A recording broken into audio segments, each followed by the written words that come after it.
तो hello my dear students, my dear friends, कैसे हैं आप सभी लोग। उम्मीद करता हूँ आप सभी लोग बहुत अच्छे से होंगे, आपकी पढ़ाई अच्छे से चल रही होगी। तो गाइस, हमारा एक टॉपिक चल रहा है, थोड़ा सा स्लो चल रहा है। थोड़ा सा स्लो क्यों चल रहा है ये आप लोगों को शायद पता होगा, क्योंकि हर वर्ड पर, हर सेंटेंस पर, हर एक स्लाइड पर बहुत ज़्यादा वर्ड मीनिंग्स हमें देखने को मिल रहे हैं। यानी ऐसे नए नए शब्द हमें देखने को मिल रहे हैं जो शब्द हमने पहले कभी देखे नहीं है, पढ़े नहीं है, या देखे हैं, पढ़े हैं तो कभी उनका अर्थ जानने का प्रयास नहीं किया कि उनका अर्थ क्या है ना। तो गाइस, स्पीड थोड़ी बढ़ाई जा सकती है, उसमें कोई दिक्कत नहीं है, लेकिन ये है कि मैं चाह रहा हूँ कि एक बार अगर हम कोई चैप्टर पढ़ें तो वो चैप्टर थोड़ा सा हम ध्यान से पढ़ें, उसके वर्ड मीनिंग हमारे तैयार हों, ताकि वो वर्ड मीनिंग आगे आंसर लिखने में हमारे काम आ सके या लॉन्ग राइटिंग में हमारे काम आ सके। ओके, तो लास्ट हम लोगों ने देखा कि वही स्वतंत्रता की, समानता की बात हो रही है। एक बहुत ही अच्छा वर्ड, एक चेक के माध्यम से उन्होंने समझाने का प्रयास किया कि कैसे हमें एक चेक दिया गया, वो चेक हमने जमा कराने की कोशिश की, वो चेक डिसऑनर हो गया। उन्होंने कहा, यानी कि सरकार रूपी बैंक ने कहा कि हमारे पास आपको देने के लिए समानता नहीं है, न्याय नहीं है, अवसर नहीं है, और हमने इस बात को मानने से अस्वीकार कर दिया। साथ ही साथ न्याय या जस्टिस, जिसको आप कह सकते हैं इंग्लिश में, उसके लिए जो हमारी यात्रा है, उस यात्रा पर हम लोग निकल चुके हैं और उस यात्रा में हम लोग चल रहे हैं। ठीक है, यहां तक का हम लोगों ने 6 जो हमारे टॉपिक्स थे उनको हमने अभी तक देखा। कुछ एक बड़े पैराग्राफ और आएंगे, फिर छोटे छोटे एक एक लाइन के आएंगे, मजा आएगा। ठीक है, फटाफट हो जाएगा। एज वी वॉक, जैसा कि हम चलते हैं, वॉक का मतलब चलना। We make the pledge, pledge का मतलब हम लोग शपथ लेते हैं, मेक का मतलब कसम खाना। ठीक है, कसम खाते हैं या शपथ लेते हैं, that we shall always march ahead. तो हम ये शपथ खाते हैं कि हम हमेशा आगे बढ़ते रहेंगे। हम जिस न्याय के, जिस आंदोलन के, जिस विद्रोह के मार्ग पर चल रहे हैं, उस आंदोलन, उस विद्रोह के मार्ग पर हम आगे बढ़ते रहेंगे, निरंतर, लगातार, सतत हमारे कदम इसी मार्ग पर चलते रहेंगे, हम कभी पीछे नहीं हटेंगे। मार्च का मतलब होता है चलना, बढ़ना, अहेड का मतलब आगे। तो मैंने उल्टा लिख दिया, इसको इधर कर देते, इसको इधर कर देते, ताकि वर्ड मीनिंग में गड़बड़ ना है। ठीक है, मार्च का मतलब होता है चलना और अहेड का मतलब होता है आगे। आप चाहो तो इसे चलना ना कह करके बढ़ना भी कह सकते हो, कि हम हमेशा आगे बढ़ते रहेंगे। We can not turn back, हम लोग पीछे नहीं मुड़ सकते। There are those who are asking the devotees, वहां पर वे लोग हैं जो पूछ रहे हैं। देयर आर यानी कि पीछे अगर हम वापस जाते हैं तो वहां पर वो लोग हैं जो कि हमसे पूछ रहे हैं, the devotees of civil right. कौन पूछ रहे हैं? जो डिवोटीज हैं, जो भक्त हैं, किसके? सिविल राइट्स के, यानी कि आपके मूल अधिकारों के, मूल अधिकारों के जो भक्त हैं वे हमसे पूछ रहे हैं, वे हमसे पूछेंगे। When will you be satisfied, कि आप कब सेटिस्फाइड होंगे, आप कब संतुष्ट होंगे। We can never be satisfied as long as our bodies heavy with the fatigue of travel।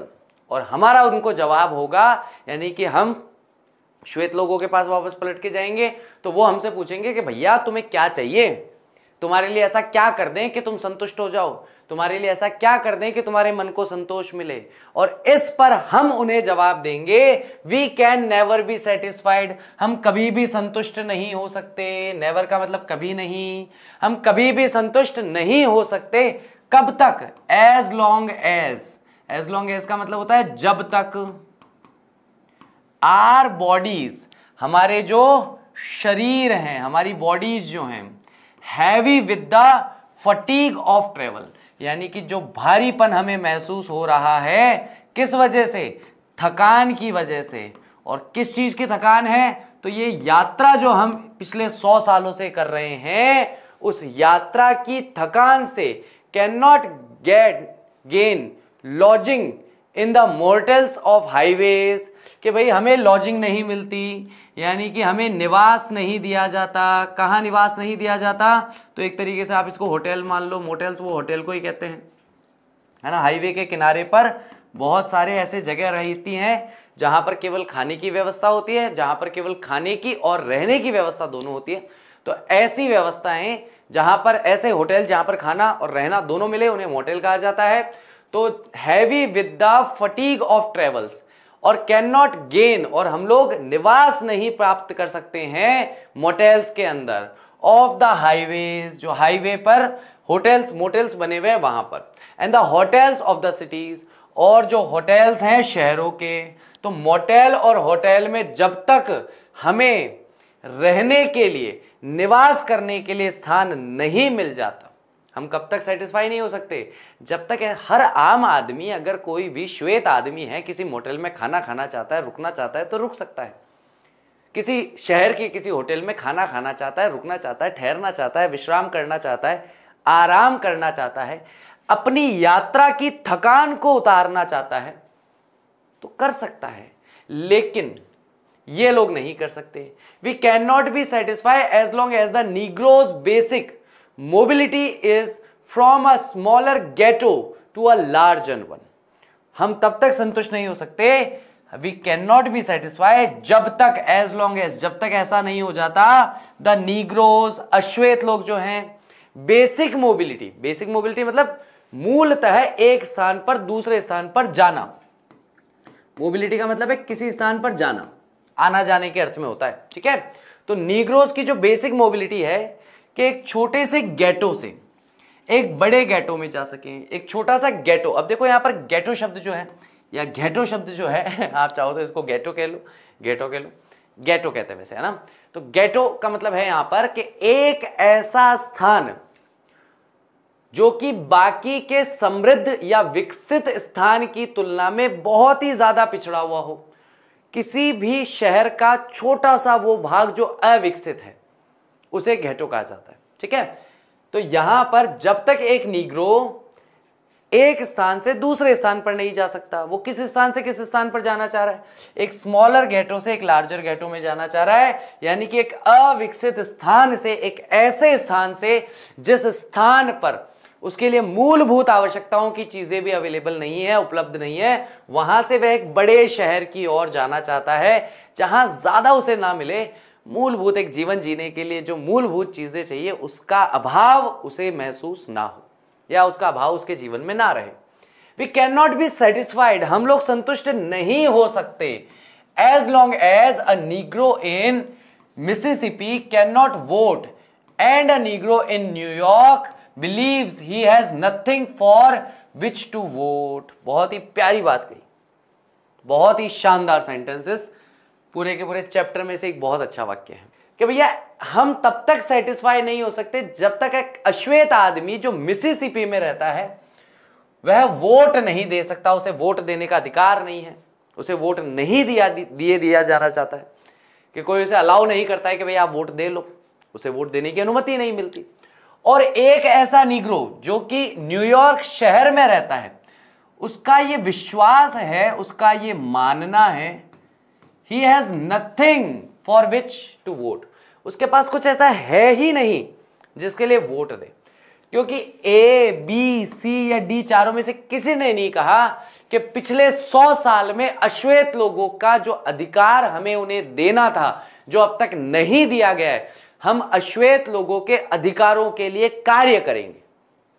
तो उसके लिए तो नोटा वाली सिचुएशन है कि भाई मैं काई के लिए वोट देने जाऊं, किस चीज के लिए वोट देने जाऊं, मेरे लिए इन चारों के पास कुछ है ही नहीं मुझे देने के लिए, या मेरे जो अधिकार हैं, मेरे जो राइट्स हैं, मेरे जो सिविल राइट्स हैं, ह्यूमन राइट्स हैं, इन लोगों के पास मेरे ह्यूमन राइट्स भी नहीं है देने के लिए, सिविल राइट्स भी नहीं है देने के लिए, तो मैं इनमें से किसी को क्यों वोट दूं, मैं क्यों जबरदस्ती एक दिन की छुट्टी लगवाऊं, एक दिन की दान की खत्म करूं अपनी है और वोट देने जाऊं, तो मैं नहीं जाऊंगा।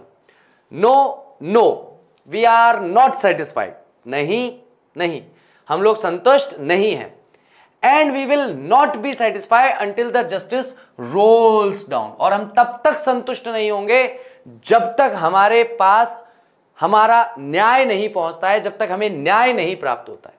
लाइक वाटर, जैसे पानी लुढ़क कर आता है, रोल्स डाउन का मतलब होता है लुढ़कना, लुढ़कना, बिल्कुल कैसे लुढ़कना, पानी की तरह जब तक लुढ़क कर हमारे पास नहीं आता है। And righteousness like mighty steam.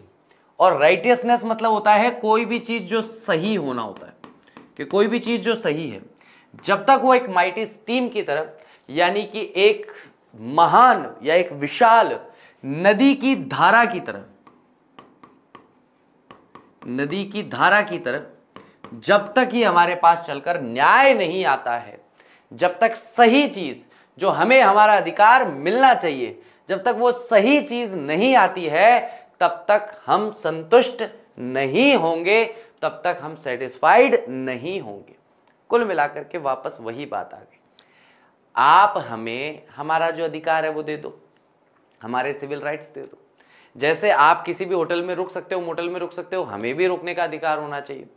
हम किसी वंचित स्थान से निकल के ऐसे स्थान पर आकर रहना चाहें जहां पर सारी सुख सुविधाओं, हमें भी वो अधिकार होना चाहिए। जैसे आपको है वैसे हमें होना चाहिए। और साथ ही साथ मिसिसिपी का एक अश्वेत आदमी जिसे वोट देने का अधिकार नहीं है, उसे वोट देने का अधिकार होना चाहिए। साथ ही साथ एक न्यूयॉर्क में रहने वाला व्यक्ति जिसे ये लगता है कि यार मैं क्यों वोट देने जाऊं, क्योंकि जिनको मैं वोट देने जा रहा हूं या जाना चाह रहा हूं, उनके पास मेरे लिए, मुझे देने के लिए कुछ है ही नहीं, मैं किस चीज के लिए वोट दूं, फॉर वॉट, है ना। आई एम नॉट अनमाइंडफुल, मैं ये बात भूला नहीं हूं। भूलना, मैं ये बात भूला नहीं हूं। That some of you have come here out of great trails and tribulations. मैं ये बात भूला नहीं हूं कि सम ऑफ यू, आप में से कुछ लोग ऐसे हैं जो यहां आए हैं बहुत ही महान विपत्ति और समस्याओं में से निकल के। Some of you have come fresh from narrow cells, और तुम में से कुछ छोटी या सकड़ी बोलते हैं वैसे नैरो के लिए, लेकिन पिछले साल ये वर्ड यूज किया था, साल भर समझाते रह गया था सकड़ी क्या होता है। हमारे राजस्थान में बोलते हैं सकड़ा, चौड़ा सकड़ा, पतला रास्ता, कम रास्ता कम जगह सकड़ा, चौड़ा रास्ता बड़ा रास्ता बड़ी जगह चौड़ा।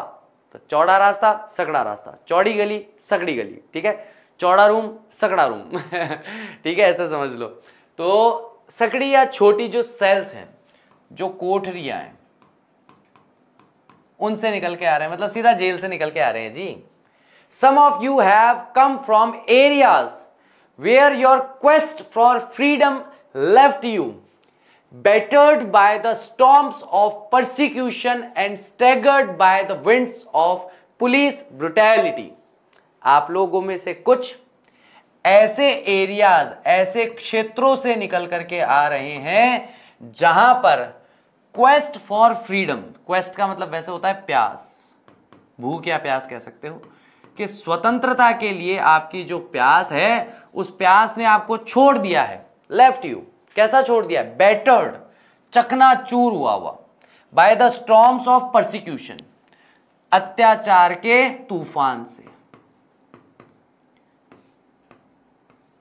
अत्याचार के तूफानों से आपको चकनाचूर करके अपने अपने एरियाज में, अपने अपने क्षेत्रों में छोड़ दिया गया। And staggered by the winds of police brutality, और आप जो यहां तक चल के आए हैं, आप बहुत लड़खड़ाते हुए आप यहां तक चलकर पहुंचे हैं। और आप लड़खड़ा क्यों रहे थे? क्योंकि आपके सामने तेज हवा चल रही थी।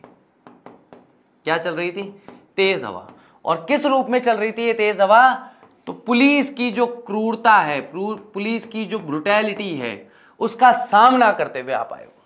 पुलिस को पता है ये सारे जा रहे हैं विद्रोह करने, आंदोलन करने, अपने अपने क्षेत्रों से निकल के आएंगे। उस क्षेत्र की पुलिस पहले हाईवे पे खड़ी है लठ-वठ लेके, मस्त पुलिस वाले बढ़िया लाठियों पे ऐसे एक कपड़े में लेकर के तेल लगाते हुए, आन मिलो सजना बोल रही है, आओ बेटा। अब ये जो फोर्स है, ये फोर्स ऑफ विंड कही गई है कि ये एक तरह से तेज हवा का झोंका है जो तुम्हारी तरफ आया। पुलिस वाले लाठियों के साथ तुम्हें मारने पीटने को तैयार, और उस हवा का, उस तेज हवा का, उस तूफान का सामना करके आप यहां तक पहुंचे हैं, आप यहां तक आए हैं। तो आप में से कुछ दूरस्थ क्षेत्रों से आए हैं, आप में से कुछ समस्याओं परेशानियों से निकल के आए हैं, आप में से कुछ जेलों से निकल के आए हैं, आप में से कुछ ऐसी जगहों से आए हैं जहां पर स्वतंत्रता की प्यास को चकनाचूर कर दिया गया और पुलिस की क्रूरता का जो तूफान है, पुलिस की क्रूरता में जो अत्याचार है उसका तूफान जो है, उसकी तेज हवा जो है, उसके सामने लड़खड़ाते हुए भी चल करके एक एक कदम आप यहां तक पहुंचे हो, ये बात मैं भूला नहीं हूं। You have been veterans of creating suffering. आप लोग वेटरन्स रहे हैं। आप लोग क्या रहे हैं? आप लोग पूर्व सैनिक रहे हैं। वेटरन्स कहा जाता है पूर्व सैनिक को, लेकिन यहां पर तो आप इन्हें सैनिक ही मानो, है ना। You have been the veterans, यानी आप पहले समय से चलते हुए आ रहे हैं, आप बहुत पुराने सैनिक हैं। किस चीज के सैनिक हैं? तो आप सैनिक हैं क्रिएटिव सफरिंग के, यानी रचनात्मक पीड़ा के। ऐसी पीड़ा जो सामान्यतः किसी ने नहीं सही, हर बार, हर दिन, हर समय आपको नई पीड़ा का सामना करना पड़ता है, नई समस्याओं का सामना करना पड़ता है। Continue to work with the faith that unearned suffering is redemptive. और आप लगातार इस क्षेत्र में कार्य कर रहे हैं, इस फेथ के साथ, इस विश्वास के साथ कि भैया ये जो अनअर्न्ड सफरिंग है, यानी कि ऐसी जो पीड़ा है जो आपने प्राप्त नहीं की है अब तक, उससे आपको मुक्ति मिल जाएगी, उससे आपको छुटकारा मिल जाएगा। अब तक तो आप क्रूरता, अत्याचार, मारपीट, जेल में ठूसना, इन सब पीड़ाओं का, इन सब समस्याओं का सामना कर ही रहे हैं। करते हुए भी आप इसी क्षेत्र में, इसी दिशा में आगे कार्य भी कर रहे हैं, केवल और केवल एक इस विश्वास पर कि जो पीड़ा, जो सफरिंग, जो प्रताड़ना अब तक हमें नहीं मिली है, आगे शायद मिल सकती है। और अगर हमने कुछ नहीं किया तो आगे तो निश्चित तौर पे मिलेगी मिलेगी। भाई जैसा जीवन जी रहे हैं अश्वेत लोग, जब तक मर नहीं जाते तब तक वैसा ही जीवन जिएंगे। अच्छा, लगता है कुछ लोगों को मरने के बाद मुक्ति मिल गई, तो जो मरा उसको मिली, उसके बाद वाली पीढ़ियों को, उसके बाद वाली जनरेशंस को तो मुक्ति नहीं मिली, है ना। आज एक छोटी सी बात है, नॉर्मली कोई भी पिता अपने लिए कुछ भी करे, लेकिन मूल तो उसके लिए ये रहेगा ना कि यार मैं किसके लिए कर रहा हूं, अपने बीवी बच्चों के लिए कर रहा हूं, अपने परिवार के लिए कर रहा हूं। तो वह व्यक्ति भले चला भी जाए इस संसार से उस दुख, उस कष्ट और पीड़ा को भोगते हुए, लेकिन उसी कष्ट, उसी पीड़ा को भोगते हुए उसके बच्चे को भी अपना जीवन जीना होगा। तो इस विश्वास पर कि ये जो अनअर्न्ड सफरिंग है, ऐसी सफरिंग जिसे अभी तक प्राप्त नहीं किया गया है, उससे रिडेम्पशन मिल जाए, उससे छुटकारा मिल जाए। आइसोलेटेड कम्युनिटी का मतलब होता है ऐसी कम्युनिटी जिसे अकेला छोड़ दिया गया है या अकेला रखा गया है। आइसोलेट का मतलब होता है अकेला, अकेलापन वाले सेंस में। कम्युनिटी का मतलब होता है समाज या समुदाय। ठीक है, चलिए आगे बढ़ते हैं। गो बैक टू मिसिसिपी, जाओ, वापस चले जाओ मिसिसिपी जगह का नाम। Go back to Alabama, Alabama वापस चले जाओ जगह का नाम। गो बैक टू जॉर्जिया, जाओ वापस जॉर्जिया चले जाओ। गो बैक टू ल्यूसियाना, जाओ वापस ल्यूसियाना चले जाओ। Go back to the slums, slums का मतलब है झुग्गी झोपड़ी। अपनी झुग्गी झोपड़ियों में जिनसे निकलकर तुम आए हो वहां से वापस चले जाओ। गो बैक टू गैथोस, वापस गैथोस में चले जाओ। ऑफ आर नॉर्दर्न सिटीज, जो हमारे उत्तरी शहरों में बसे हैं, उत्तरी शहरों के जो छोटे कोने वाले स्थान हैं वहां वापस चले जाओ। मतलब जिन प्रताड़ित या वंचित स्थानों से निकल करके तुम यहां तक आए हो, जाओ वापस वहां पर चले जाओ। Knowing that somehow this situation can and will be changed, ये जानते हुए, नोइंग का मतलब क्या हुआ, ये बात जानते हुए कि समहाउ किसी तरह से, this situation can and will be changed, कि ये जो परिस्थिति है ये बदल सकती है और बदलेगी। ये जो परिस्थिति बनी हुई है ये बदल सकती भी है और बदलेगी भी। Let us not wallow in the valley of despair, हमें अपने आप को कीचड़ में नहीं खींचना चाहिए। किस तरह के कीचड़ में? तो जो निराशा की घाटी रूपी कीचड़ है उसमें हमें अपने आप को नहीं घसीटना चाहिए। लेट अस नॉट वैलो, हमें खींचना, घसीटना, प्रताड़ित करना नहीं चाहिए अपने आप को। किसमें नहीं खींचना चाहिए, किसमें नहीं प्रताड़ित करना चाहिए? तो भैया निराशा रूपी घाटी में। आई से टू यू टूडे, मैं तुमसे आज कहता हूं माई फ्रेंड्स, मेरे दोस्तों, that in spite of the difficulties. अब देखो, इन स्पाइट ऑफ के लिए एक वर्ड और आता है डिस्पाइट ऑफ। इन दोनों का अर्थ है के बावजूद, के बावजूद भी, या के बाद भी आ जाता है, इसके बाद भी, ठीक है। That in spite of the difficulties, के सभी समस्याओं के बावजूद भी। डिफिकल्टीज का मतलब क्या है? सभी कठिनाइयों,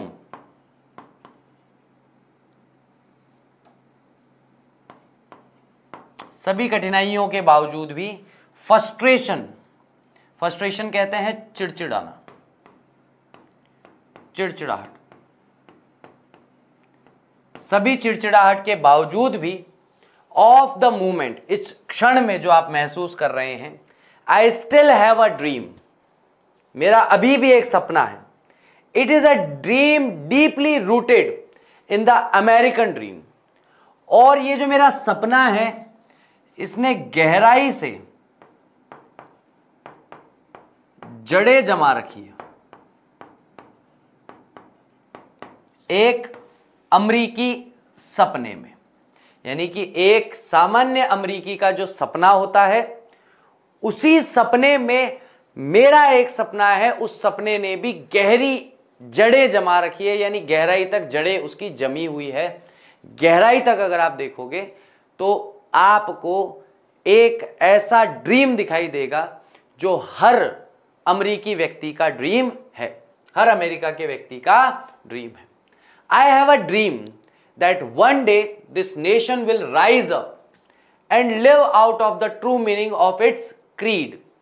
मेरा ये सपना है कि एक दिन ये राष्ट्र जो है ये राइज अप, यानी इसका उदय होगा, इस राष्ट्र का क्या होगा? उदय होगा। एंड लिव आउट, और ये बाहर निकल के जिएगा, the true meaning of its creed. Creed मतलब कि यहाँ के जो लोग हैं, लोगों का जो समाज है, समुदाय है ना, यानी अपने वर्ण विशेष से बाहर निकलेगा और बाहर निकल करके इसका उदय होगा। We hold these truths to be self evident that all man are created equal. हम इन विश्वासों पर, हम इन सत्यों पर विश्वास करते हैं। होल्ड का मतलब क्या है? हम इन पर विश्वास करते हैं। टू बी सेल्फ एविडेंट, कि ये एविडेंट का मतलब होगा स्व साबित होना, ये अपने आप ही साबित है दैट ऑल मैन, के सारे जो मनुष्य हैं, आर क्रिएटेड इक्वल, उन मनुष्यों का जो निर्माण हुआ है वो निर्माण समान निर्माण हुआ है, कि एक मनुष्य दूसरे मनुष्य के समान है। कोई भी एक मनुष्य दूसरे मनुष्य से ऊपर नहीं है या नीचे नहीं है, सुपीरियर नहीं है या जूनियर इंफीरियर नहीं है, ठीक है, अधिक नहीं है या कम नहीं है। सारे मनुष्य एक समान है। सारे मनुष्यों का जो निर्माण हुआ है वो समानता के आधार पर हुआ है। सभी मनुष्य एक समान है। इस तरह के चैप्टर पढ़ाते हैं ना, अपने आप ही पता नहीं क्यों अंदर से एक जोश आ जाता है।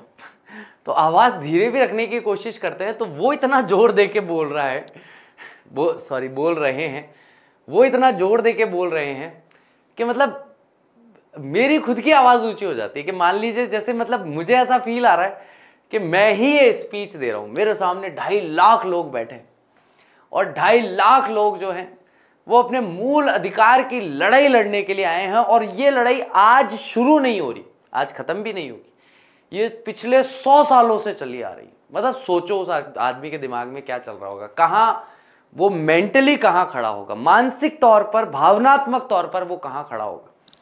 और उसको देखने के लिए, उससे मिलने के लिए, उसको सुनने के लिए लाखों लोगों की भीड़, मतलब जहां तक आंखें जाए, जहां तक दूर तक आप देख सकते हैं, वहां तक आपको बस इंसान दिख रहे हैं, अनंत समुद्र की तरह। और ऐसे लोगों के सामने आप खड़े होके भाषण दे रहे हो, एक स्पीच दे रहे हो, तो डेफिनेटली आप अपन कोशिश तो करते हैं कि आवाज़ थोड़ी धीरे रखें, है, ज्यादा ऊंची करने से क्या मतलब है मेरे कैमरे के अंदर वो लास्ट में दम जाके आवाज टकराती है जब भी मैं कुछ थोड़ा सा हाई पिच में बोल रहा हूँ।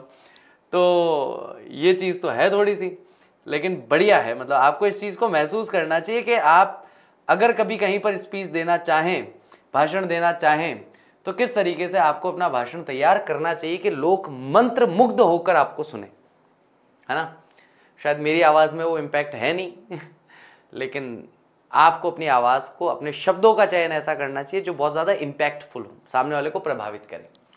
आई हैव अ ड्रीम, मेरा एक सपना है, that one day on the red hills of Georgia, कि जो जॉर्जिया नामक स्थान की लाल पहाड़ियां हैं, है ना, जॉर्जिया नामक स्थान की क्या है, रेड हिल्स हैं, लाल पहाड़ियां हैं, वहां पर एक दिन the sons of former slaves, जो बेटे हैं किसके, पुराने दासों के, दास प्रथा कहा जाता था स्लेव सिस्टम को, जो पुराने दासों के जो बेटे हैं, and the sons of former slave owners, और जो बेटे हैं पुराने दास जो थे उनके मालिकों के, will be able to sit down together at the table of brotherhood, कि एक दिन ऐसा आएगा कि पुराने गुलामों के बेटे और उन गुलामों के मालिकों के बेटे, पुराने गुलामों के बेटे और उन गुलामों के मालिकों के बेटे एक भाईचारे की टेबल पर साथ बैठे होंगे।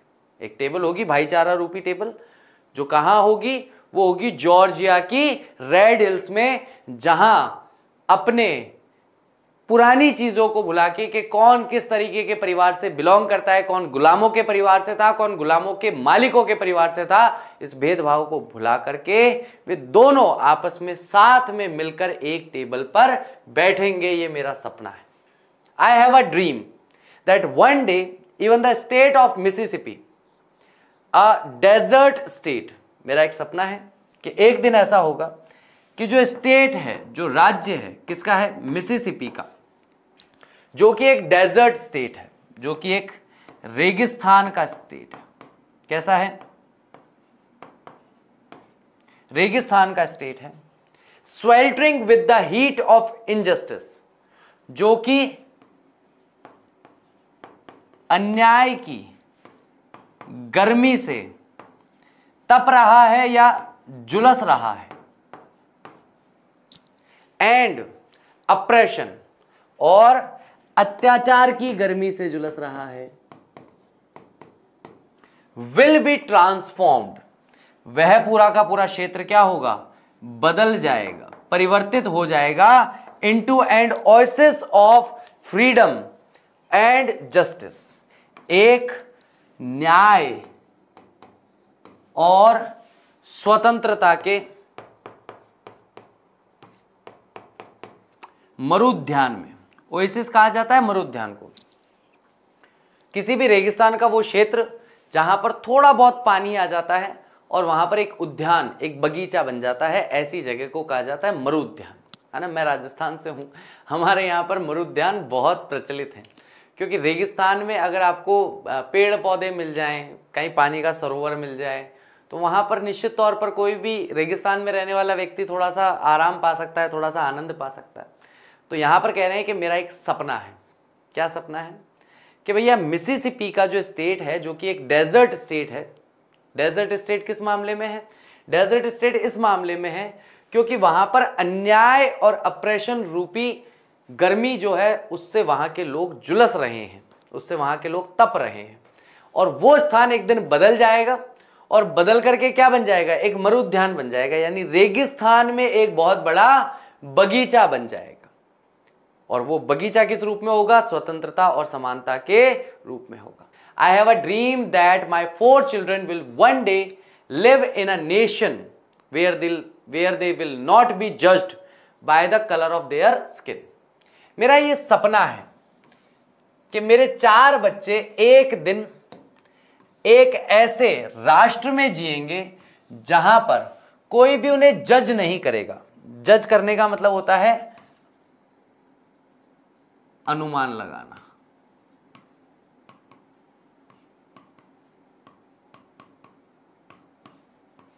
ठीक है, कि उनको लिख करके अनुमान नहीं लगाएगा bye the colour of their skin, उनकी स्किन, उनकी चमड़ी के, उनकी स्किन के कलर को देख करके, but by the content of their character, बल्कि उनको जज किया जाएगा, उनको जाना जाएगा किस हिसाब से, उनके चरित्र में क्या क्या कंटेंट है, यानी कि उनके चरित्र में क्या क्या, एक तरीके से मैं गलत लिख रहा हूं लेकिन यहां पर इसका अर्थ यही निकलेगा, क्या क्या विशेषताएं हैं या क्या क्या मतलब कितनी तरीके की चारित्रिक विशेषताएं उनमें हैं, या उनके चरित्र में, उनके चरित्र के कितने अच्छे भाग हैं, उन भागों को, उन अंशों को, उनके चरित्र के उन अंगों को देख करके उन्हें जाना जाएगा, पहचाना जाएगा, समझा जाएगा। यानी कि जहां पर अभी हमें जज किया जाता है हमारी स्किन के कलर के आधार पर, वहां पर हमें स्किन के कलर के आधार पर मेरे बच्चों को, मेरे 4 बच्चों को नहीं किया जाएगा, जज नहीं किया जाएगा, लेकिन उनके चरित्र में कितना दम है, उनके चरित्र में कितनी विशेषताएं हैं, कितने प्रकार का अलग अलग, के भाई सत्यवादी भी है, ईमानदार भी है, कर्तव्यनिष्ठ भी है, ये अलग अलग गुण हो गए ना। एक व्यक्ति जो चरित्रवान है उसमें कई चारित्रिक विशेषताएं हो सकती है, तो अलग अलग जो उनकी चारित्रिक विशेषता होंगी, जो उनका कंटेंट होगा, उसे देख करके उन्हें जाना जाएगा, समझा जाएगा। आई हैव अ ड्रीम टुडे, मेरा आज एक सपना है। आई हैव अ ड्रीम, मेरा एक सपना है, दैट वन डे, कि एक दिन, द स्टेट ऑफ अलाबामा, कि अलाबामा का जो स्टेट है, हुज गवर्नर्स, जहां के गवर्नर जो हैं, वहां के राज्यपाल जो हैं, उन गवर्नर के जो लिप्स हैं, होठ हैं, वो होठ क्या है, प्रेजेंटली ड्रिप्ड, अभी पूरी तरीके से उनके होठों से जो चीजें टपकती हैं, वर्तमान में उनके होठों से जो बातें बाहर निकलती हैं, with the words of interposition, जहां पर वो दखलंदाजी के शब्द बोलते हैं, यानी कि 2 समुदायों के बीच में दखल देने वाले शब्द बोलते हैं। नलिफिकेशन, अकृतिकरण, नलिफिकेशन का मतलब होता है नल, नल का मतलब कुछ नहीं, जीरो, कि जहां पर वो शब्द ऐसे बोलते हैं कि वो कुछ नहीं करेंगे, वो कुछ नहीं करना चाहते, जो स्थिति है उसे वो चाहते हैं यथावत बनी रहे, अश्वेतों को उनके अधिकार मिले ना मिले, कुछ भी हो ना हो, मुझे मतलब नहीं है, मैं कुछ नहीं करने वाला। अकृतिकरण का मतलब होता है कुछ ना करना।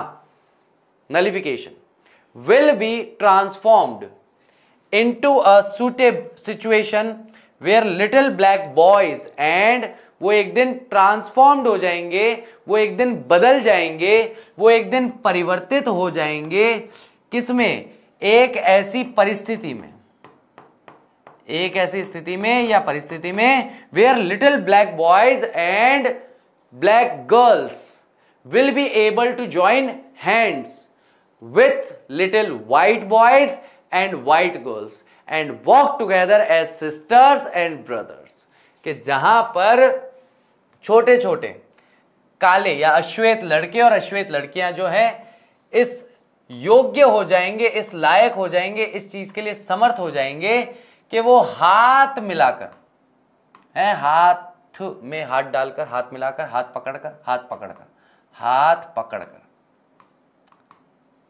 हाथ पकड़कर चल सकेंगे, वॉक कर सकेंगे, चल सकेंगे। किनके साथ चल सकेंगे?